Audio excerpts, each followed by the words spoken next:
24 का चुनाव नजदीक है तो एक नैरेटिव बनाया जा रहा है, हिंदू वर्सेस मुसलमान किया जा रहा है। परिवार कल्याण योजना, विधवा पेंशन योजना, सबको सब कुछ मिल रहा है, लेकिन आप लोगों की बस क्रिटिसाइजिंग की आदत नहीं जाएगी। बस भारतीय जनता पार्टी यही भ्रम की स्थिति पैदा करने की एकदम उसके पास जो है समझ लीजिए PhD है। डेटा पे बात करती है भारतीय जनता पार्टी भैया, डेटा पे बात करती है। भारतीय जनता पार्टी के लोग एक्सप्लेन बहुत अच्छा करते हैं, इतना अच्छा करते हैं कि कोई भी आदमी गुमराह हो जाए। ये तो भारतीय जनता पार्टी की गुट्टी है, जो पिएगा वही भविष्य देख पाएगा। हम आम आदमियों ने तो पी नहीं। उल्ट ना जाए, जैसे मौलाना जे मुस्लिमों में जैसे पर्दा जो चल रहा है तो उसके एकदम उल्टा ना हो जाए कि बस पर्देदारी ही चाहते हैं। जब हम गुड़ खाना बंद करेंगे तभी दूसरे को बोलेंगे ना कि आप गुड़ मत खाइए। यही तो भ्रम फैला रहे हैं, इसी वजह से तो अभी विरोध होगा, ऐसे ही लोगों को जिस विरोध होगा।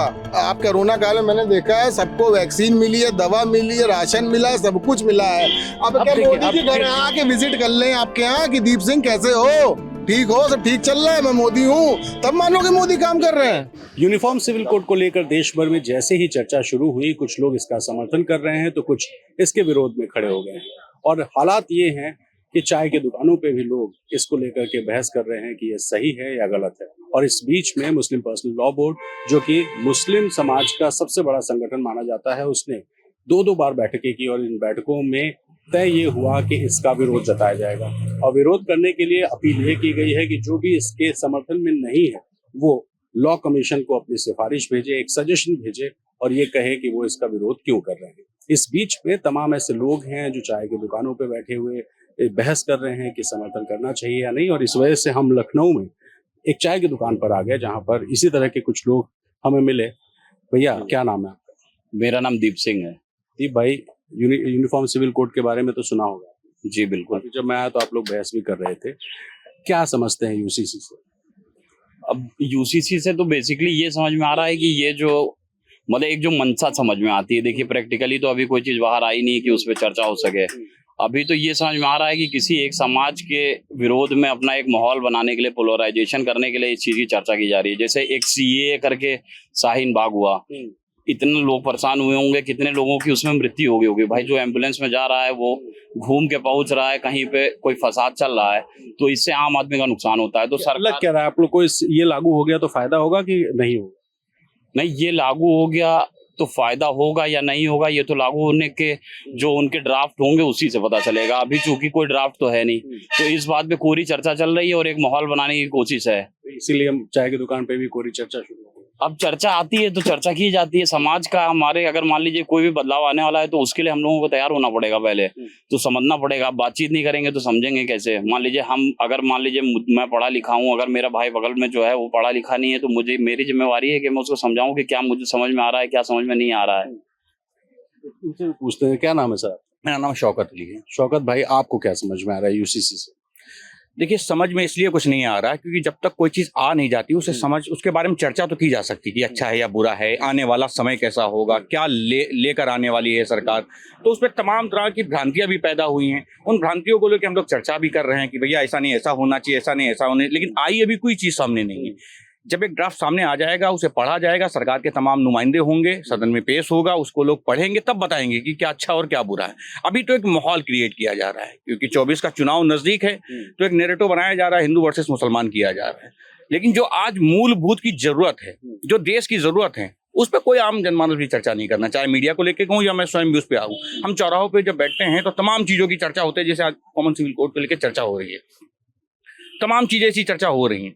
लेकिन इसी नौजवान से जब हम पलट के ये सवाल पूछते हैं कि भैया तुमको नौकरी मिल गई क्या, तुम इतना चर्चा कर रहे हो, तो जवाब नहीं देता। भैया तुमको रोजगार मिल गया? मुस्लिम पर्सनल लॉ बोर्ड कह रहा है कि हम इसका विरोध करेंगे और शरिया है उसको भी फॉलो करना होता है। तमाम सारी शरीयत में चीजें ऐसी हैं जिसको फॉलो कर रहे हैं, तो यूसीसी की जरूरत क्या है? ये सवाल मुस्लिम पर्सनल लॉ बोर्ड की तरफ से उठाया गया है। आप लोगों को लगता है कि बिना ड्राफ्ट आए हुए, बिना कोई चीज का खुलासा हुए मुस्लिम पर्सनल लॉ बोर्ड अगर इसका विरोध कर रहा है, ये सही है गलत? देखिए, मुस्लिम पर्सनल लॉ बोर्ड ने किस के तहत विरोध करना शुरू किया, क्या उनको समझ में आ गया, क्या उन्होंने पढ़ लिया, मुझे जानकारी नहीं इसकी। पर्सनल लॉ बोर्ड को ऐसी क्या चीज बताई गई जो विरोध में नौजवानों को विरोध करने के लिए खड़ा कर दिया, मुस्लिम समाज के नौजवानों को गुमराह करने के लिए? बोर्ड को पहले समझना पड़ेगा, बोर्ड को सिर्फ पढ़ना पड़ेगा, सरकार से बात करनी पड़ेगी। एक संस्था है, बड़ी संस्था है मुसलमानों की, मुसलमान उस संस्था को मानता भी है, मैं भी हो सकता हूँ कहीं कहीं उस संस्था को मानता हूँ, लेकिन पहले चीजों को समझना पड़ेगा। ऐसा नहीं कि किसी सरकार ने कह दिया कौवा कान ले गया तो आप कान ना देख के कौवे के पीछे भागना शुरू कर दिया। आप अपना कान भी तो देखिए। आपको लग रहा है कि अभी मुस्लिम पर्सनल लॉ बोर्ड हड़बड़ी कर रहा है? बिल्कुल, मैं कहूंगा कि हड़बड़ी कर रहा है। समझने की जरूरत है अभी। एक चिट्ठी भी उन्होंने जारी की है और वो चिट्ठी मैं आपको दिखाता हूँ, जिसमें वो आम लोगों से अपील ये कर रहे हैं। ये देखिए, इस चिट्ठी में all India Muslim personal law board की ये चिट्ठी है। इसमें लिखा है कि आप सबको पता होगा कि हमारे देश में समान नागरिक संहिता लागू करने का माहौल बनाया जा रहा है और अलग अलग धर्मों और संस्कृतियों के देश को समान नागरिक संहिता के माध्यम से धार्मिक व सांस्कृतिक स्वतंत्रता को चोट पहुंचाई जा रही है। और इसमें अपील ये किया जा रहा है कि एक लिंक है जिस पर आप क्लिक करें और उसके बाद आपके सामने जो एक लिंक के बाद आएगा ऑप्शन, उसमें अपना विरोध जताने के लिए एक सुझाव मांगा गया है।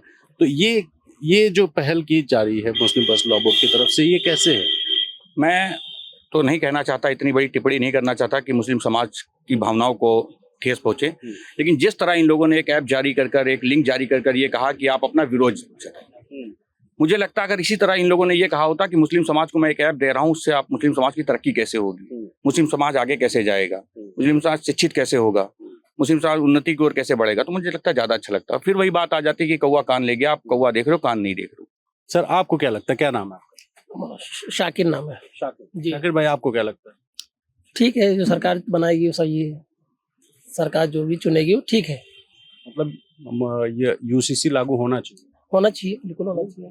उसकी वजह लोगों को बराबर का सम्मान मिलेगा, इसीलिए हो रहा है ये। मुस्लिम पर्सनल लॉ बोर्ड गलत हम नहीं कह सकते हैं, वो बड़े लोग हैं, बड़ी बातें उनकी है, अब क्या सोच रहे हैं देखा जाएगा, वो तो समय देखा जाएगा क्या होना है। तो मतलब मुस्लिम समाज भी इस बात को एक्सेप्ट करने को तैयार है कि अगर यूनिफॉर्म सिविल कोड लागू हो जाता है तो हमें कोई विरोध नहीं? अब हमारे जी बड़े उलमा देखेंगे क्या करना है क्या नहीं करना है। अभी आप कह रहे हैं कि भाई सरकार जो कर रही है सही है, सरकार जो कर देगी उसके आगे तो किसी की नहीं चलना है ना। नहीं, वो तो सरकार कर देगी, तो बस आप लोग क्या चाहते हैं? तो विरोध क्या करेंगे, अभी दो रोटी के लिए परेशान है, विरोध करने के लिए परेशान है। अच्छा, तो मतलब जो भी चीजें ऊपर नेता राजनीति और मौलानाओं के बीच की बात है, आम आदमी सिर्फ क्या करेगा, आम आदमी उसमें क्या कर लेगा, क्या करना चाहिए आप बताइए। नहीं, मैं नहीं बता सकता, मैं तो आपसे इसीलिए समझने आया हूँ क्योंकि ड्राफ्ट अभी आया नहीं है सरकार की तरफ से और अभी से विरोध शुरू हो गया है। तमाम लोग स्टेटमेंट जारी कर रहे हैं, बयान दे रहे हैं कि ये सही नहीं है और मुसलमानों के हित में नहीं है। आपको लगता है ऐसा? मुझे तो नहीं लगता है। नहीं। सर, आपका क्या नाम है? मेरा नाम वैभव सिंह है। वैभव भाई, आपको क्या लगता है? मेरे को तो यही लगता है कि ये जो सरकार ने नियम लाने की कोशिश की है बहुत पहले हो जानी चाहिए थी, इसी सरकार को नहीं बल्कि पिछली सरकारों को ये काम करना चाहिए था। जैसे कि हमारे भैया लोगों ने अभी यहाँ बैठे सबने बात करी कि कोई भी किसी की तरक्की के लिए उसके लिए बात नहीं कर रहा। आप एक समुदाय को क्यों पॉइंट आउट करते हो हमेशा कि मुस्लिम समुदाय से ही दिक्कत है? किसी को किसी से दिक्कत नहीं, सब आपस में ब्रदरहुड है यहाँ पे। और दूसरी बात, लागू होना चाहिए क्योंकि हमारी जो मुस्लिम बहनें हैं वो इस तरीके से निकलती हैं तो उनको एक अलग निगाहों से लोग देखते हैं कि क्या सब, जब स्कूल में सब एक ही ड्रेस ऑफ कंडक्ट में रहेंगे तो किसी चीज की पार्शियलिटी या कुछ वहां नजर ही नहीं आएगी, सब एक समान लगेंगे। ये आप करो ही क्यों? धर्म किस चीज का? यूनिफॉर्म स्कूल की है, आपका धर्म है वो अलग है, लेकिन एक स्कूल में मेरे हिसाब से यूनिफॉर्म होनी चाहिए ताकि सब समान लगे और कोई गलत चीज नहीं है। हमारी बहनों के लिए सरकार काम कर रही है और बहुत दिनों से कर रही है। जैसे कि आप पहले भी देखें 3 तलाक भी हटाया, सरकार नहीं हटाया, तो सरकार इतनी अच्छी काम कर रही है, जो सब अच्छे ही चल रहे हैं। तो मेरे हिसाब से ये भी लागू होगा तो ये भी अच्छा चलेगा, इसमें भी कोई एडवर्स इफेक्ट नहीं आएगा, इसका अच्छा होगा। देखिए, मैंने कहा जिस चीज का चिंतन मंथन करना चाहिए सरकार को, उस पर चिंतन मंथन नहीं हो रहा। यहाँ आम आदमी सरकार से नहीं जानना चाहती कि उसको क्या तकलीफ है। नहीं, मैं बाकी चीजों पे अभी इसलिए बात नहीं कर रहा हूँ, मैं यूसीसी पे बात करना चाह रहा हूँ। यूनिफॉर्म सिविल कोड को लेकर के तमाम लोग बयान दे रहे हैं। अभी मोहसिन रजा साहब जो मंत्री थे बीजेपी सरकार में, उन्होंने कहा कि ये मुस्लिम पर्सनल लॉ बोर्ड ने मौलाना और मौलवी पर्सनल लॉ बोर्ड। देखिए, वो एक पॉलिटिकल लीडर हैं, पॉलिटिकल तरीके से बयान दिया है। ये तो स्वयं जानते होंगे वो कि मुस्लिम पर्सनल लॉ बोर्ड जो है मौलाना मौलवियों का संस्था है या नहीं है, ये तो बेहतर जानते होंगे क्योंकि वो भी कभी वहाँ आते जाते हैं। मैं सीधे तौर पे कह रहा हूँ कि जब तक कोई चीज़ आ नहीं जाती तब तक उस पर किसी प्रकार की अगर भ्रांतियां फैलाई जाती हैं तो सरकार की ये जिम्मेदारी बनती है कि उन भ्रांतियों को रोका जाए। आपको भी ये लग सामने लाकर कहा जाए। आपको लग रहा है? सेम मैं इनके साइड हूँ, लेकिन जैसे कि भाई ने कहा, हमारे भैया ने, कि सरकार को रोकना चाहिए, कोई उसके खिलाफ अगर आए तो जैसे कि सीए में अपने भैया ने कहा कि जब हुआ था तो पूरी तरीके से कंट्रोल किया गया चीजों को, सब अनुशासन से ही चल रहा है। और मैं ये भी जानता हूँ कि आने वाली जो चीज है, जो लॉ है, ये हमेशा ही फेवर में ही जाएगा कहीं ना कहीं, क्योंकि समानता दिखेगी। भैया अलग क्यों दिखना किसी को? फेवर में जाएगा ना। देखिए मैं इस चीज को नहीं मानता हूँ कि फेवर में जाएगा या नहीं जाएगा। पूर्व में ऐसे कई कानून बनाए गए हैं जो फेवर में नहीं रहे, वापस लेने पड़े साइकोलॉजी सरकार अलग है भैया, देखेंगे पहले कि क्या हो रहा है, उसके बिल्कुल, बाद जाहिर सी बात। आप बिना देखे फेवर कैसे मान सकते? क्योंकि मैं पीछे के रिजल्ट्स देख रहा हूँ ना, चीजों के जो आए, जिसका इतना ये विरोध ऐसे हुआ। व्यक्ति हैं, ये पहले देश के भारतीय जनता पार्टी जो है वो बहुत ही अलौकिक पार्टी है और उनके पास मोदी जी हैं, उनको सब मालूम है, वो सर्वज्ञाता हैं। आप कपड़ा पहन के नहीं उतरे होंगे, आप चड्डी में खड़े होंगे, वो बता देंगे कपड़ा बहुत अच्छा लग रहा है, वो भविष्य देख लेते हैं। तो अब ये तो भारतीय जनता पार्टी की गुट्टी है, जो पिएगा वही भविष्य देख पाएगा। हम आम आदमियों ने तो पी नहीं। हम तो आज सुबह टमाटर खरीद के लाए 160 रुपए का, तो हम 100 ही ग्राम खरीदा है। तो हमारी तो ये परेशानी है कि शाम को आज हम वैसी सब्जी बनाएं जिसमें टमाटर ना डले। कहीं ना कहीं जो ये बड़ा विरोध बार बार सरकार लेती है, कोई भी ऐसी चीज ले आती है ज्वलनशील। हमारा देश तरक्की किया ना 1947 से आज 2022 तक, तो यही समाज था, यही व्यवस्था थी। इसी से इतने डॉक्टर इंजीनियर्स हम लोग डोमिनेट कर रहे हैं। अमेरिका में गूगल, यूट्यूब, सारा जो सीईओ है वो एक, उसके बाद में इतनी सारी योजना है, क्या कह रहे हैं? परिवार कल्याण योजना, विधवा पेंशन योजना, सबको सब कुछ मिल रहा है। लेकिन आप लोगों की बस क्रिटिसाइजिंग की आदत नहीं जाएगी कि एक छोटी चीज कोई नेगेटिव हो तो उसको पकड़ लो, उसी के पीछे भागो। तो देखिए ऐसे तो अगर देखा जाए तो कांग्रेस ने जो है हम लोगों को 1971 में युद्ध की जीत दी थी, तो हम लोग वो देखते रहते। मोदी जी तो दूसरी चीज उनमें ताड़ने लग गए। भाई एक समाज है, जब उसमें हम कमियां खोजेंगे तभी तो आगे बढ़ेंगे। पे जा रहे हैं तो एक सरबजीत आपका कांग्रेस गवर्नमेंट से बंद था, आपका एक अभिनंदन पहुंचा, 24 घंटे में बाहर आ गया। कहाँ पड़े हो आप नहीं, उसमें? आप देखिए इतिहास जो पे बहस वही करेंगे, मैं कुछ कह नहीं रहा होगा। मैं सीधे पूछ रहा हूँ कि ड्राफ्ट नहीं आया यूसीसी को लेके, लेकिन चर्चा शुरू हो गई है। लगता है कि कहीं से फायदा हो सकता है या नुकसान होगा? क्या आप लोग को अभी तक की बहस देखिए है? पहली बात तो जैसे मैं लॉ का स्टूडेंट हूँ, तो स्कूल ऑफ थॉट्स हम लोगों ने पढ़ी है, एरिस्टोटल और प्लूटो। तो उसमें ये समझाया जाता था कि जो हमारे कस्टम है, जैसे आज कानून है, मान लीजिए आज भारतीय संविधान का कानून है, लेकिन कभी ऐसा तो नहीं रहा होगा कि कोई भी आदमी सब्जेक्ट ना रहा हो। हमेशा कानून का किसी ना किसी पालन किया होगा, चाहे मुगल शासन का किया हो, राजपूत का किया हो, मौर्य का, किसी भी। कानून हर समय रहता है समाज के साथ।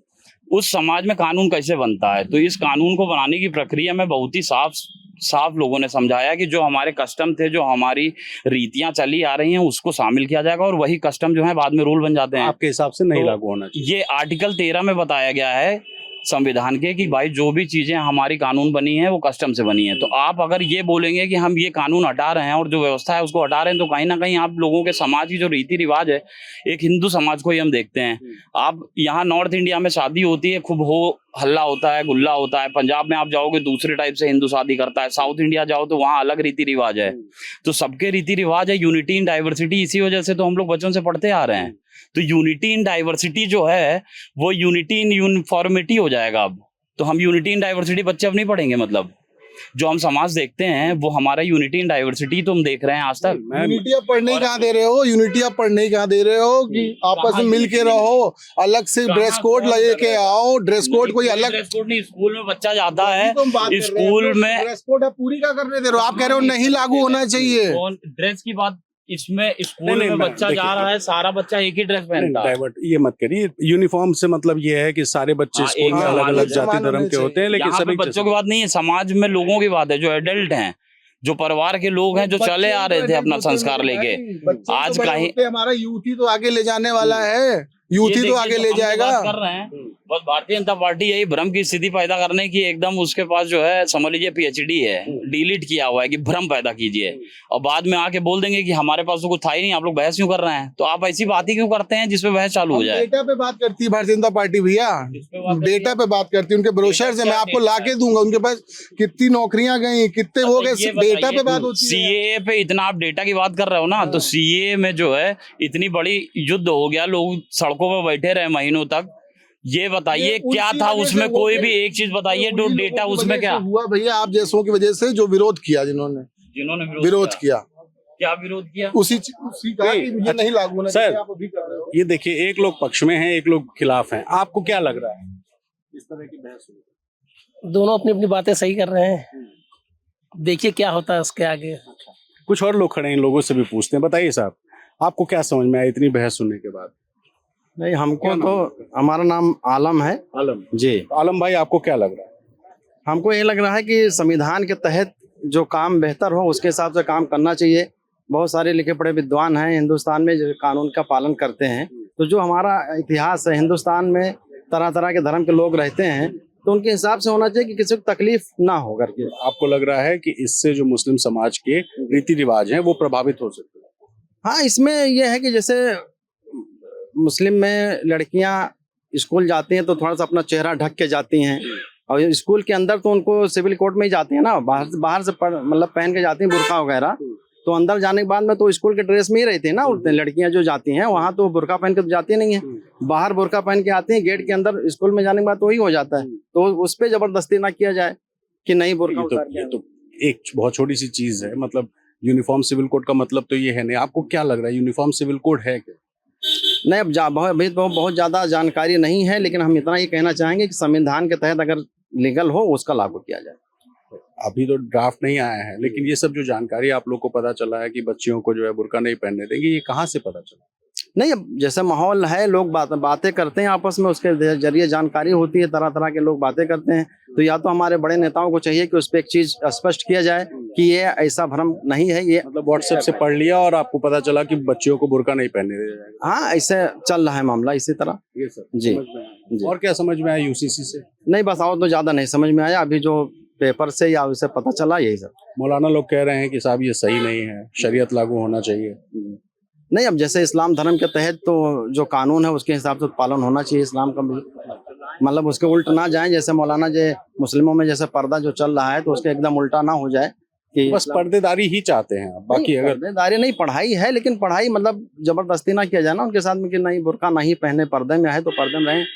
पर्दे में रह करके बहुत सारी लड़कियां ओलंपिक जीतती हैं, बहुत सारी लड़कियां कराटा खेलती हैं, तो अभी तो खैर मुस्लिम ही हैं वो भी, तो उनको क्यों इग्नोर कर दिया जाता है? मैं बात आपकी समझ गया। मैं कह रहा हूँ पर्देदारी, बुर्का पहनना ये एक पहलू हो गया, लेकिन यूसीसी में तो बहुत सारी चीजें ना, पूरे देश का कानून एक समान 2 बच्चे पैदा करने को लेके भी हो सकता है।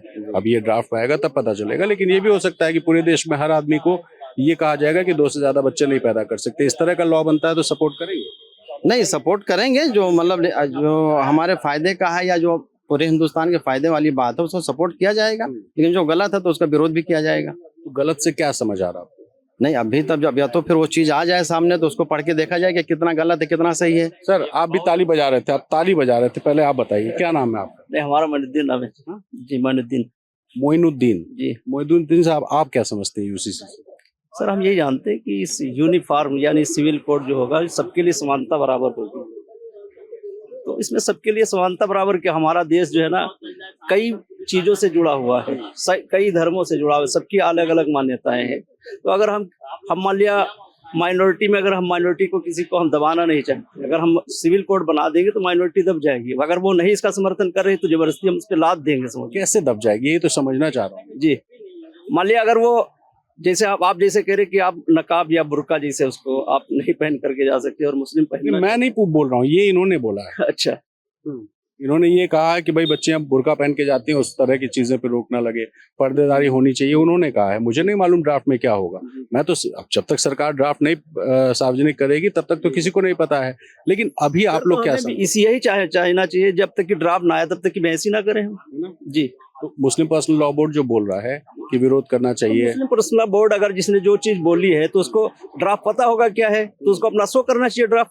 तो सही है कि गलत? नहीं, सही हम जब भी कहेंगे ना, उसको पता है, वो विरोध कर रही है, हमको पता हो जाएगा तो हम भी कहेंगे हाँ तुम ठीक कह रहे हो। अच्छा, ये तो देखिए इस तरह से अभी लोगों में कंफ्यूजन है और इस वजह से सब लोग अपने अपने तरीके से डिफाइन कर रहे हैं। समानता से मुझे एक बात याद आई, जैसे हम लोग समानता पे चर्चा चल रही है, तो जैसे हम मान लीजिए प्रजा तो है नहीं और वो राजा तो है नहीं, लोकतंत्र का मामला है, वो लोग सेवक हैं, हम लोग हैं।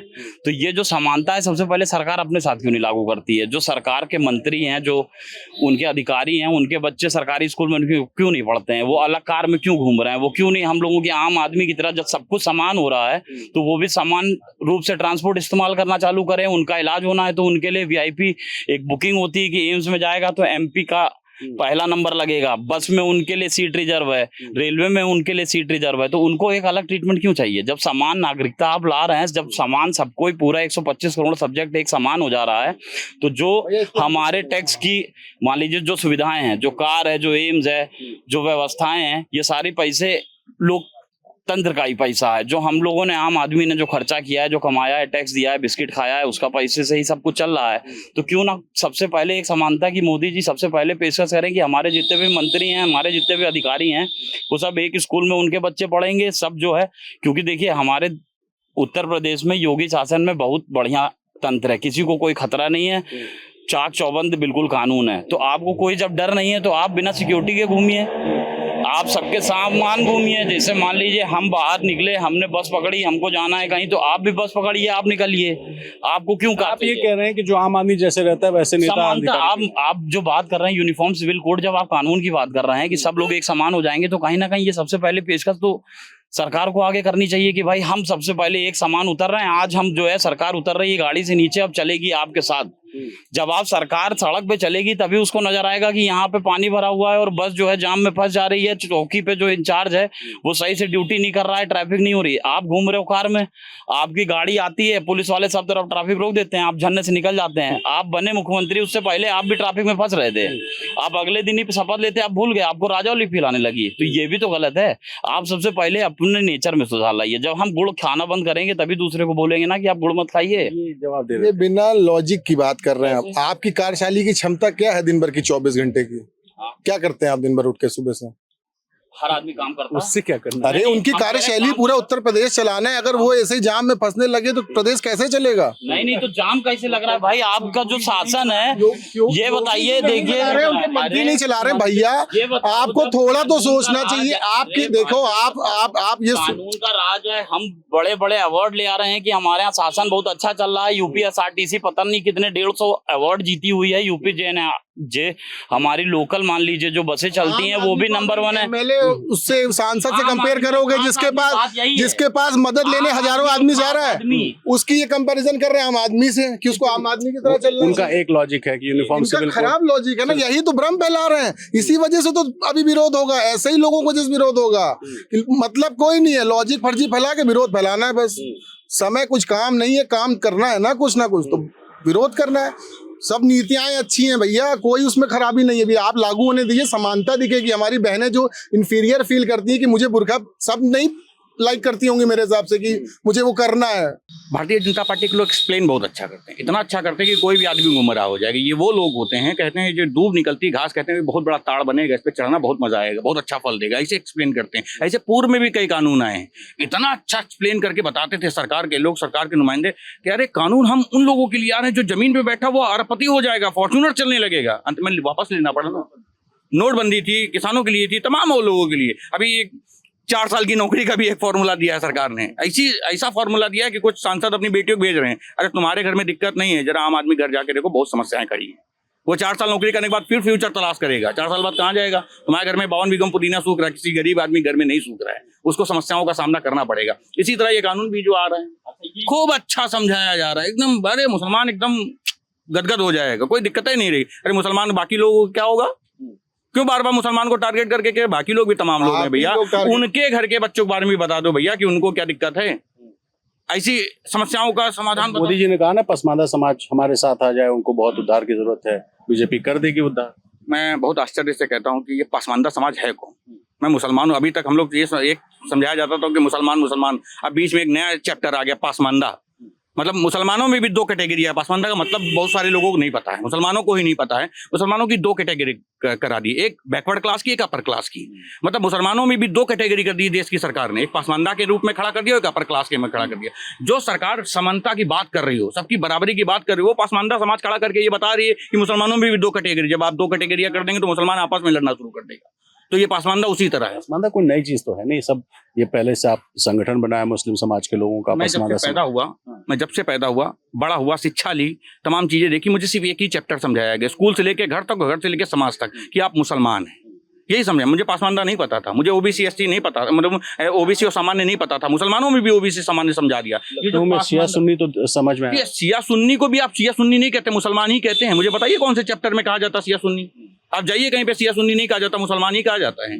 कोई नहीं कहता शिया सुन्नी, आप शिया या सुन्नी ऐसा कहा गया कहीं? आप भी एजुकेशन ले रहे होंगे कॉलेज में, स्कूल में, तो आपने भी कहीं शिया सुन्नी नहीं सुना होगा, बस एक ही चैप्टर सुना होगा, मुसलमान है सामने वाला।